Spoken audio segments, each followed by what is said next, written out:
Hello, সবাই কেমন আছেন? আশা করি নিশ্চয়ই ভালো আছেন। আজকে চলুন ইংল্যান্ডের আরেকটি গ্রাম থেকে আমরা ঘুরে আসি।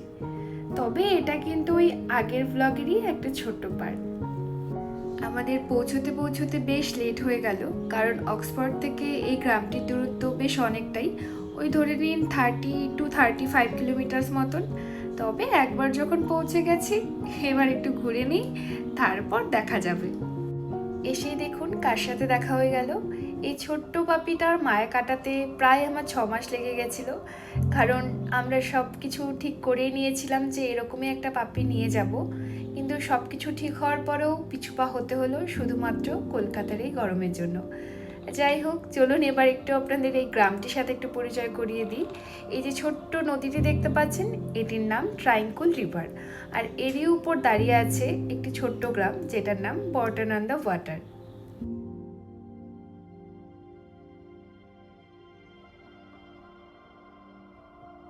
এই গ্রামটির সৌন্দর্য নিয়ে ঠিক কী বলা যায় এই মুহূর্তে মাথায় আসছে না, তবে এটুকুই বলবো, চোখের আরাম, মনের শান্তি। এবার চলুন গ্রামটির একটু ব্যাকয়ার্ডের দিকে যাই।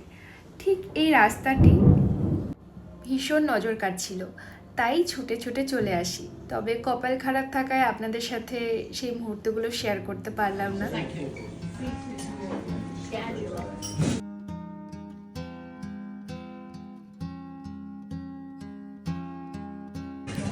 জীবনের বাড়িতে শাক খায় না, কোনো ভেজিটেবলস খায় না, ঠিক আছে? বউয়ের কথায় না, বউর কথা না, বউ আমরা বললো যে পাতা খেতে পুরো পাতা খেয়ে নিচ্ছে। আর একবার পিস খেয়ে দেখে, জাস্ট একবার মাকে দেখো, মা খুশি হয়ে যাবে। একটা খেয়া, জাস্ট একটা।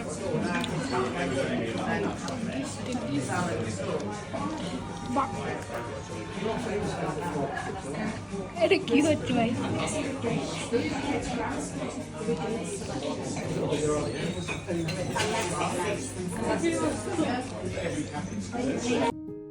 দিন শেষে আমরা বাঙালি, তাই যেখানেই যাই আমরা হাত দিয়েই খাই। আর একটা জিনিস ক্লিয়ার করার বিষয় ছিল যে আমার গলার ভয়েসটা কেন এরকম শোনাচ্ছে। ইংল্যান্ডে আসার 2 দিন আগে আমি করিয়েছিলাম ব্রঙ্কোস্কোপি গাইডের বায়োপসি একটা বিশেষ অসুস্থতার কারণে।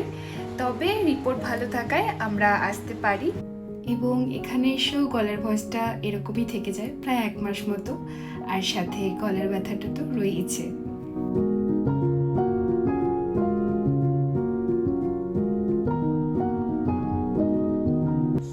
চলুন আজকে তাহলে এখানেই আসি, দেখা হচ্ছে আবার একটি অন্য কোনো গল্প নিয়ে। সবাই ভালো থাকবেন এবং কাছের মানুষগুলোকেও ভালো রাখার চেষ্টা করবেন।